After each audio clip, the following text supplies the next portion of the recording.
Hello friends, welcome back to judicial world. इस video में हम जनवरी मंथ के इम्पॉर्टेंट करंट अफेयर्स को डील करेंगे। करंट अफेयर्स जुडिशरी एग्ज़ाम के साथ साथ और बाकी कम्पिटिटिव एग्ज़ाम्स में भी यूज़फुल होता है। तो आइए शुरू करते हैं।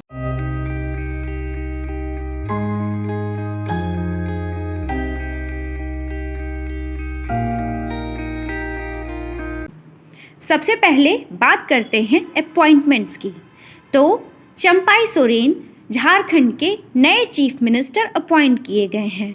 हेमंत सोरेन जो कि इसके पहले चीफ मिनिस्टर थे, उन्होंने रेजिग्नेशन दे दिया है। बात करते हैं झारखंड के गवर्नर की, तो सीपी राधाकृष्णन झारखंड के गवर्नर हैं।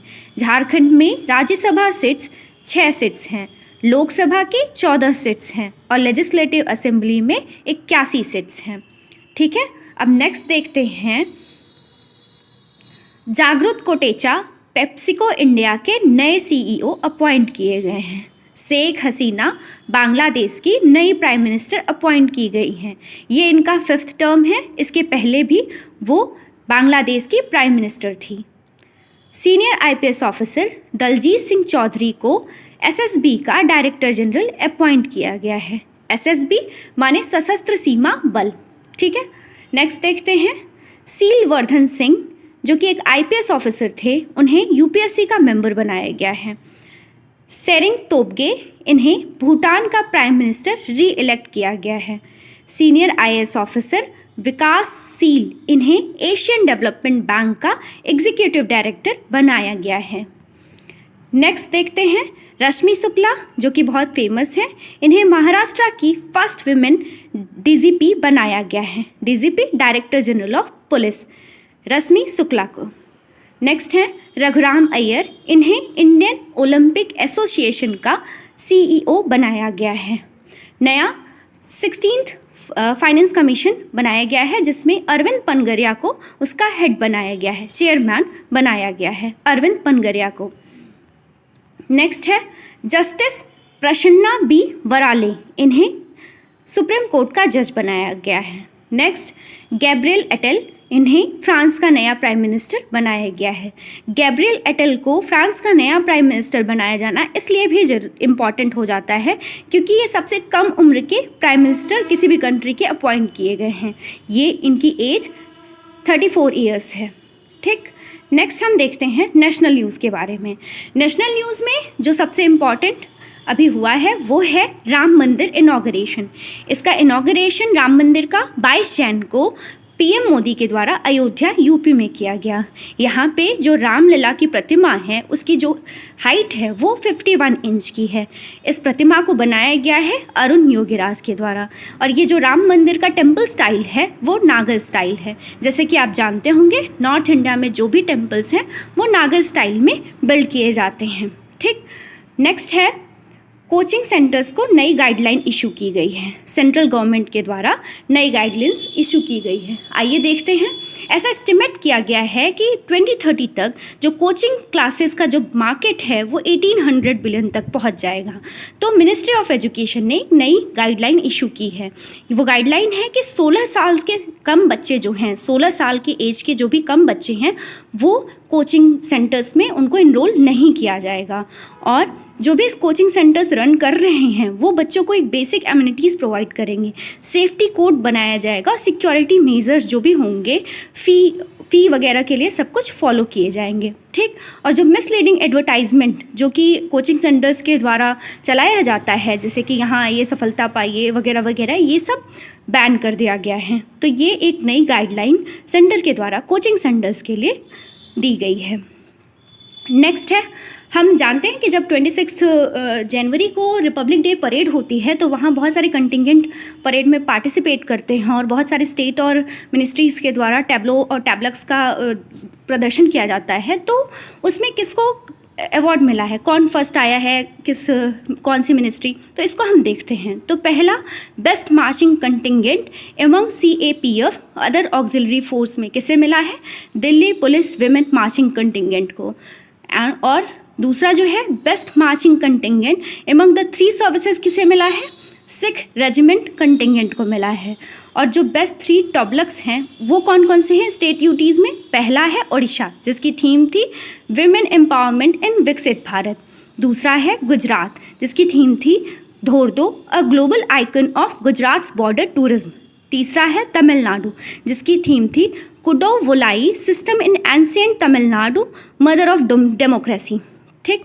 चौथा है बेस्ट टैब्लो, मिनिस्ट्रीज डिपार्टमेंट में किसे मिला है?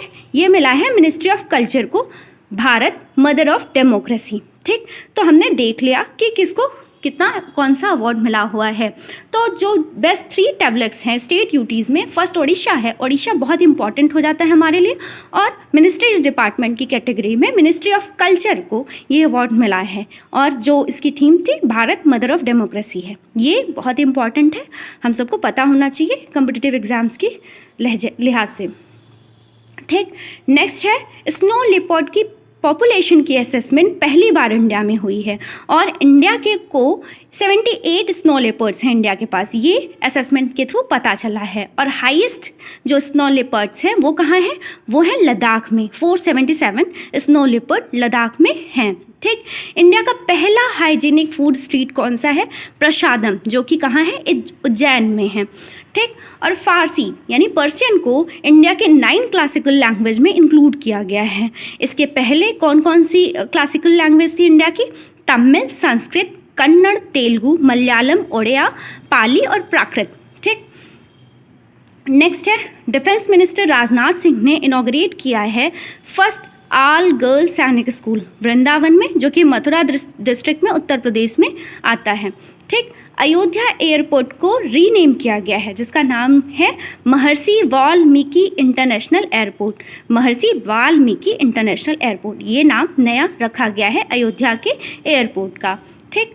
अब हम नेक्स्ट देखते हैं 75th रिपब्लिक डे सेलिब्रेशन के बारे में। सबसे पहले रिपब्लिक डे सेलिब्रेशन इस बार जो जनवरी 26, 2024 को हुई थी वो 75th रिपब्लिक डे सेलिब्रेशन थी। इसको लीड किया था प्रेसिडेंट द्रौपदी मुर्मू ने कर्तव्य पथ पर। ठीक। और जो हमारे चीफ गेस्ट थे वो कौन थे? इमैनुअल मैक्रो थे, जो कि फ्रेंच प्रेसिडेंट हैं। ठीक। इसकी जो थीम थी इस बार के रिपब्लिक डे सेलिब्रेशन की वो थी विकसित भारत, भारत लोकतंत्र की मातृका। ठीक। 16 स्टेट्स और 9 मिनिस्ट्रीज़ ने अपने अपने टैब्लॉक्स को शो किया था, जो कि भारत की रिच कल्चरल डाइवर्सिटी और क्रिएटिविटी को शो करते हैं।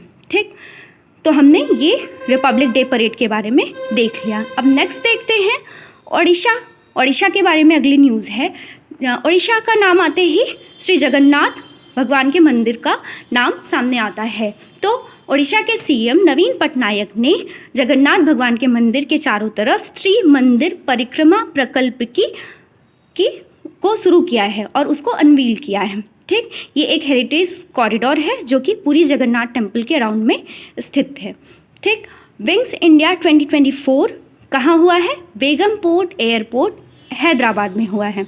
नेक्स्ट न्यूज़ जो है, पीएम नरेंद्र मोदी ने इनॉग्रेट किया है इंडिया का लॉन्गेस्ट ब्रिज, जो कि जिसका नाम है अटल बिहारी वाजपेयी सेवरी नहावा सेवा अटल सेतु, जो कि जनवरी 12, 2024 को इन्होंने इनॉग्रेट किया है। ये इंडिया का लॉन्गेस्ट ब्रिज है। इसकी जो लेंथ है वो है 21.8 किलोमीटर और ये मुंबई में है। मुंबई का एक सिग्निफिकेंट इंफ्रास्ट्रक्चर ये है। ठीक। और ये सी ब्रिज है। ठीक। नेक्स्ट न्यूज़ जो हम देखते हैं, प्राइम मिनिस्टर नरेंद्र मोदी ने इनॉग्रेट किया है वाइब्रेंट गुजरात ग्लोबल समिट 2024।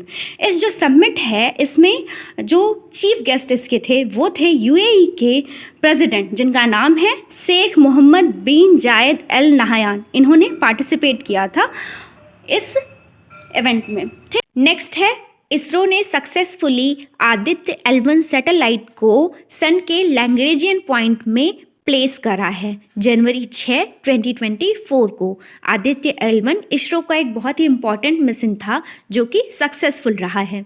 ठीक। नेक्स्ट है, मिनिस्ट्री ऑफ एजुकेशन ने प्रेरणा नामक एक लर्निंग प्रोग्राम को इंट्रोड्यूस किया है। इस प्रोग्राम का जो एम है वो है स्टूडेंट्स के अंदर लीडरशिप क्वालिटीज़ को डेवलप करना। ठीक। जो इसके बाद की न्यूज़ है वो हम लोग पहले ही पढ़ चुके हैं कि रक्षा मंत्री राजनाथ सिंह ने एक गर्ल्स सैनिक स्कूल को स्टेब्लिश करा है, इनॉग्रेट करा है वृंदावन मथुरा में, उत्तर प्रदेश में। ठीक, नेक्स्ट है India 4th largest stock market बना है। ठीक, हमारा जो स्टॉक मार्केट है वो 4th लार्जेस्ट स्टॉक मार्केट बन गया है। ठीक, इंडिया ने हांगकांग को सरपास किया है जनवरी 23, 2024 को, और वो ग्लोबल मार्केट में इंडिया की stock market 4th largest stock market हो गई है। ठीक, ब्लूमबर्ग के डेटा के अनुसार इंडिया की जो मार्केट कैपिटल है वो $4.33 ट्रिलियन पहुंच गई है, जबकि हांगकांग की जो कैपिटल है वो है मार्केट कैपिटल $4.29 ट्रिलियन है। तो इस तरीके से हमने हांगकांग को सरपास करा है और हम 4th लार्जेस्ट स्टॉक मार्केट हो गए हैं। ठीक, नेक्स्ट हम देखते हैं इंटरनेशनल न्यूज़ को। इंटरनेशनल न्यूज़ में जापान के ल्यूनर एम्बिशन के बारे में देखते हैं। जापान USA, रसिया, चाइना, इंडिया के बाद 5वीं ऐसी कंट्री बना है जिसने कि मून पे सक्सेसफुल लैंडिंग की है। ठीक, इसका जो ये मिशन था वो किसके द्वारा डेवलप किया गया था? जेक्सा के द्वारा डेवलप किया गया था। इसके बाद जो अगली न्यूज़ है वो है ब्रिक्स के बारे में। ब्रिक्स हम सभी जानते हैं कि एक इंटरनेशनल ऑर्गेनाइजेशन है। ये 5 कंट्रीज़ का एक ग्रुप है। इसमें जो कंट्रीज़ हैं वो हैं ब्राज़ील, रसिया, इंडिया, चाइना, साउथ अफ्रीका। इन कंट्रीज़ के नाम पे ही इस ऑर्गेनाइजेशन का नाम भी है। लेकिन ये ऑर्गेनाइजेशन 2024 में डबल होने वाला है। इसमें 5 और कंट्रीज़ ने ज्वाइन किया है। ये कंट्रीज़ हैं Saudi Arabia, Iran, UAE, Ethiopia और इजिप्ट। ये इसके नए मेंबर हैं। अर्जेंटीना भी ज्वाइन करने वाला था, बट अर्जेंटीना ने अपनी प्रेसिडेंसी को विड्रॉ कर लिया है। ठीक, नेक्स्ट जो इसका समिट होगा ब्रिक्स का वो होगा 2024 में रसिया में। ठीक, नेक्स्ट न्यूज़ हम देखते हैं 19th नैम बोले तो नैम का मतलब है नॉन अलाइनमेंट मूवमेंट। ठीक, इसकी जो समिट होने वाली है नैम की वो युगांडा में होगी। इसकी जो थीम है वो है deepening cooperation for shared global affluence. इसकी जो समिट है वो 3 साल में एक बार होती है। इसकी लास्ट समिट अजरबैजान में हुई थी। किर्गिस्तान का नेशनल सिंबल क्या है? ये है स्नो लेपर्ड। ये नेक्स्ट न्यूज़ थी। ठीक, अब हम नेक्स्ट देखते हैं ऑबिचुअरीज़ के बारे में। ऑबिचुअरीज़ में पहले हैं अमृता सोमेश्वर, जो कि एक स्कॉलर, एक फोकलोर एक्सपर्ट थे। इनकी मंगलुरु कर्नाटका में डेथ हो गई। इन्होंने बहुत सारे अवार्ड्स जीते थे, जिसमें कि भाषा सम्मान अवार्ड ऑफ साहित्य academy 2016, Gaurav Shri award of Karnataka साहित्य अकेडमी भी शामिल है। ठीक, नेक्स्ट देखते हैं फ्रेंच बेकेनबाउरे। ये हैं फुटबॉल प्लेयर जो कि जर्मनी के थे। इनकी 78 ईयर्स की एज में इनकी डेथ हो गई। ये एक ग्रेटेस्ट फुटबॉल प्लेयर थे ऑल टाइम के। ठीक, नेक्स्ट हम देखते हैं मैरियो जैगोलू। ये ब्राज़ील से हैं। इन्होंने वर्ल्ड कप विनिंग प्लेयर भी थे और कोच भी थे। इनकी 92 ईयर्स की एज में डेथ हो गई है। ये ऐसे फुटबॉल प्लेयर थे जिन्होंने कि FIFA world cup both as a footballer और एज अ कोच दोनों जीता था। इन्होंने 4 बार वर्ल्ड कप टाइटल जीता था। ठीक, मैरियो जैगोलू। ठीक, नेक्स्ट हम देखते हैं पंडित हरिराम द्विवेदी। ये एक एमिनेंट थे हिंदी लिटरेचर के, हिंदी साहित्य के एक एमिनेंट थे। ये वाराणसी से थे। इनकी डेथ हो गई है। नेक्स्ट है उस्ताद राशिद खान। इनकी डेथ 55 ईयर्स की एज में हो गई है। ये एक हिंदू क्लासिकल वोकलिस्ट थे। ये ग्वालियर घराने से क्लोजली रिलेटेड थे। ठीक, नेक्स्ट हम देखते हैं अवार्ड्स को। अवार्ड्स में क्रिकेट के क्षेत्र में जो अवार्ड्स हैं उनको देखते हैं। पहला है ICC men's T20 cricketer of the year 2023। ये सूर्य कुमार यादव हैं। Next ICC men's test cricketer of the year 2023। ये उस्मान ख्वाजा हैं। Next ICC men's cricketer of the year Pat Cummins. Next ICC women's ODI cricketer of the year Chamari Athapaththu. Next ICC men's ODI cricketer of the year 2023। ये हैं विराट कोहली। एक next जो award है best international cricketer, जिसे poly Umrigar award भी कहते हैं, main में ये शुभमान गिल को मिला है। ठीक, नेक्स्ट हम देखते हैं Assam Vaibhav award. Assam Vaibhav award XCJI Ranjan Gogoi ji को मिला है। Next MS Swaminathan award professor BR Kamboj को मिला है। ठीक, next the title of world's best airport for 2023, इसका अवार्ड सिंगापुर के चैंगी एयरपोर्ट को मिला है। सेकंड जो है वो है हमद एयरपोर्ट कतर को मिला है। नेक्स्ट मिस अमेरिका 2024, ये है मैडिसन मॉर्स जो कि US एयरफोर्स ऑफिसर भी हैं, इनको मिला है। ठीक, नेक्स्ट जो बहुत इंपॉर्टेंट है वो है बिहार के चीफ मिनिस्टर, जो कि फॉर्मर चीफ मिनिस्टर थे, कर्पूरी ठाकुर, इनको posthumously Bharat Ratna 49th Bharat Ratna award, जो हमारी कंट्री का मेन अवार्ड है, वो इन्हें दिया गया है। ठीक, कर्पूरी ठाकुर जो कि फॉर्मर बिहार के चीफ मिनिस्टर थे, इन्हें पोस्टमसली ये अवार्ड दिया गया है, भारत रत्न 49th भारत रत्न। ये चीज़ आप लोग याद रखिएगा, ये मोस्ट इंपॉर्टेंट है। ठीक, नेक्स्ट है लियोनेल मेसी ने best FIFA men's player award जीता है। ठीक, जो कि फुटबॉल अवार्ड सेरेमनी में लंदन में जो हुई थी। ठीक, नेक्स्ट है एताना बोनमाती, ये स्पेन की हैं और बार्सिलोना स्ट्राइकर हैं, इन्होंने best FIFA women's player award जीता है। ठीक, सुभाष चंद्र बोस आपदा प्रबंधन पुरस्कार 2024, ये किसे मिला है? 60 parachute field hospital Uttar Pradesh institutional category में। ठीक, यूपी गवर्नमेंट ने ऑनर करा है डॉक्टर ऋतु और नवीन को किस अवार्ड से? यूपी गौरव सम्मान से। ठीक, नेक्स्ट जो हम देखते हैं वो पद्म विभूषण अवार्ड्स के बारे में देखते हैं। पद्म विभूषण अवार्ड्स 5 लोगों को मिला है। हम वन बाय वन सबके नाम देख लेते हैं, क्योंकि कभी कभार ये पर्सन्स के नाम पूछ लेते हैं कि ये कौन और किस फील्ड में इंपॉर्टेंट हैं। तो सबसे पहले मिस वैजंती माला हैं, वैजंती माला बाली, ये आर्ट के फील्ड्स में इनको पद्म विभूषण अवार्ड मिला है और ये तमिलनाडु की हैं। दूसरे श्री कोनिडेला चिरंजीवी, के चिरंजीवी के नाम से ये फेमस है, ये आर्ट के फील्ड में आंध्र प्रदेश से हैं। तीसरे श्री M वेंकैया नायडू, ये पब्लिक अफेयर्स के फील्ड में इनको ये अवार्ड मिला है, ये आंध्र प्रदेश से हैं। फोर्थ जो हैं श्री बिंदेश्वर पाठक, इन्हें पोस्टमसली ये अवार्ड मिला है सोशल वर्क के लिए, ये भी बिहार से हैं। जो नेक्स्ट हैं वो मिस पद्मा सुब्रमण्यम, ये आर्ट के फील्ड में है, इन्हें तमिलनाडु से अवार्ड मिला है। ठीक, पद्म विभूषण 5 लोगों को मिला है। पद्म, इसके बाद पद्म भूषण आता है जो कि 17 लोगों को मिला है। इसमें आप देख लीजिएगा कि कौन कौन से हैं, किसको किसको मिला है PDF में। इसके बाद पद्मश्री आता है जो कि 110 लोगों को मिला है। ठीक, नेक्स्ट हम स्पोर्ट्स की बात करते हैं। तो स्पोर्ट्स के जो अवार्ड्स हैं, ऑस्ट्रेलियाई ओपन 2024 का अवार्ड जानिक सिनर ने को मिला है, जिन्होंने डिफीट किया था डेनियल मेदवेदेव को। ठीक, मेन सिंगल्स में। नेक्स्ट ऑस्ट्रेलियाई ओपन 2024 विमेंस का अवार्ड जो है सिंगल में, वो आर्यना सबालेंका को मिला है।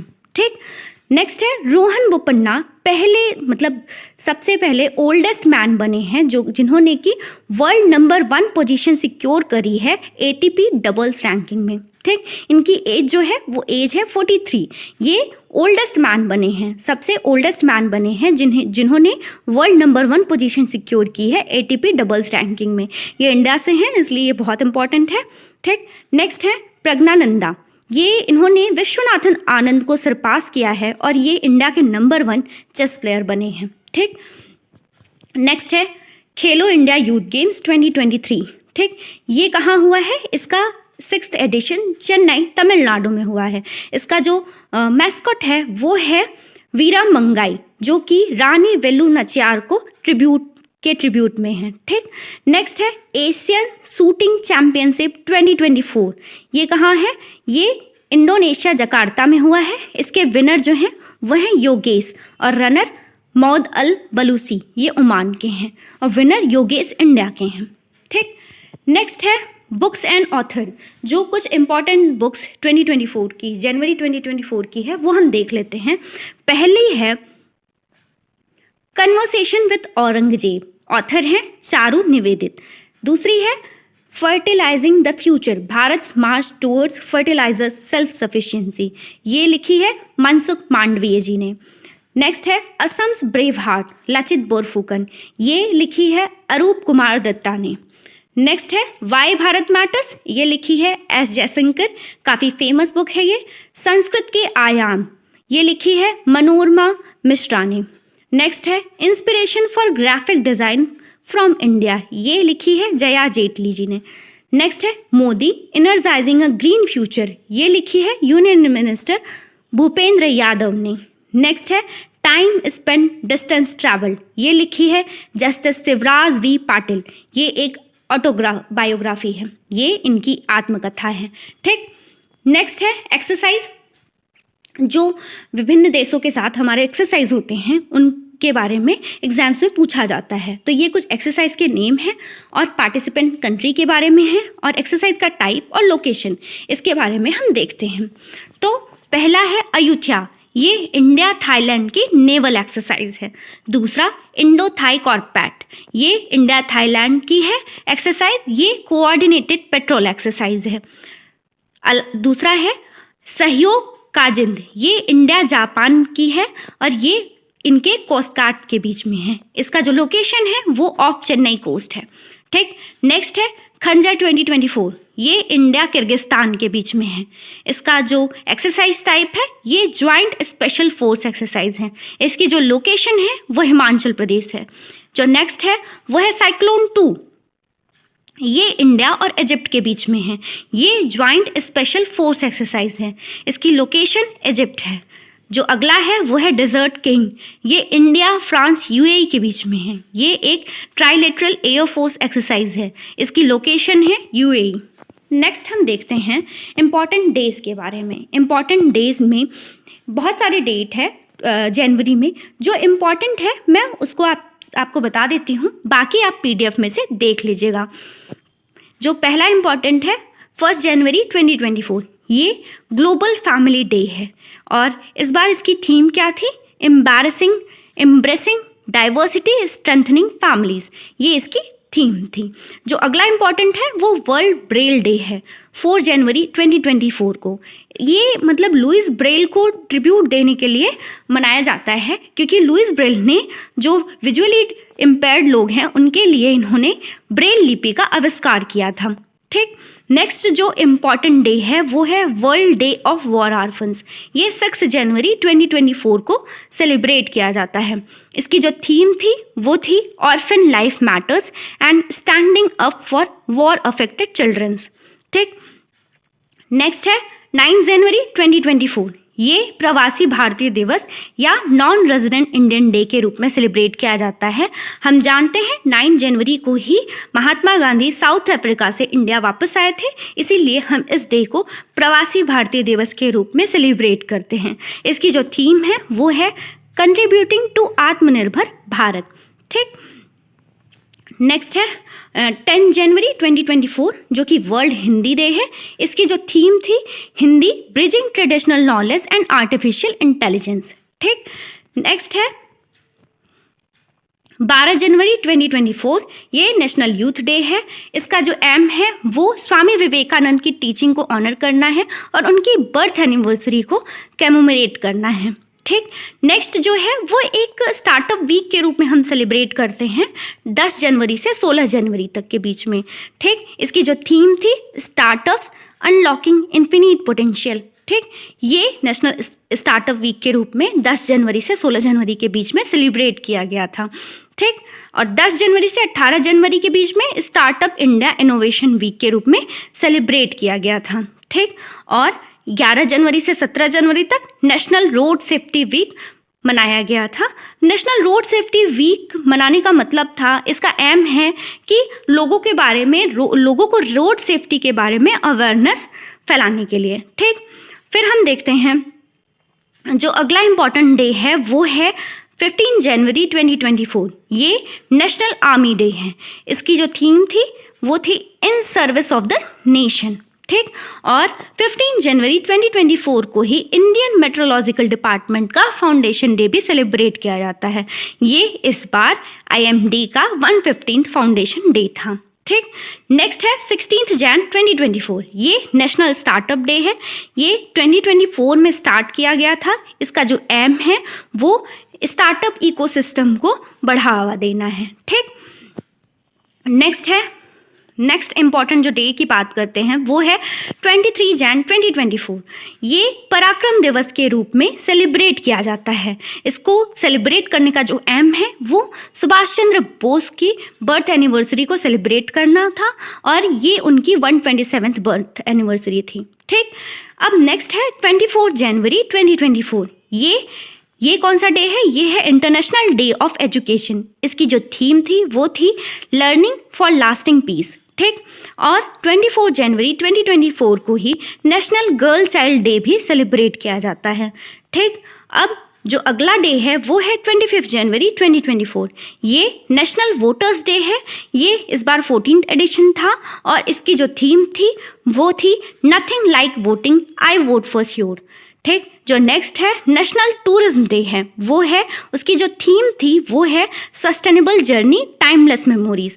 National voters day, national tourism day दोनों ही 25 जैन 2024 को सेलिब्रेट किए जाते हैं। दोनों एक ही दिन सेलिब्रेट किए जाते हैं। ठीक। नेक्स्ट है 26 जैन 2024। इसको तो हम सभी जानते होंगे, ये रिपब्लिक डे ऑफ इंडिया है। इसकी जो इस बार की थीम थी विकसित भारत और भारत लोकतंत्र की मातृका।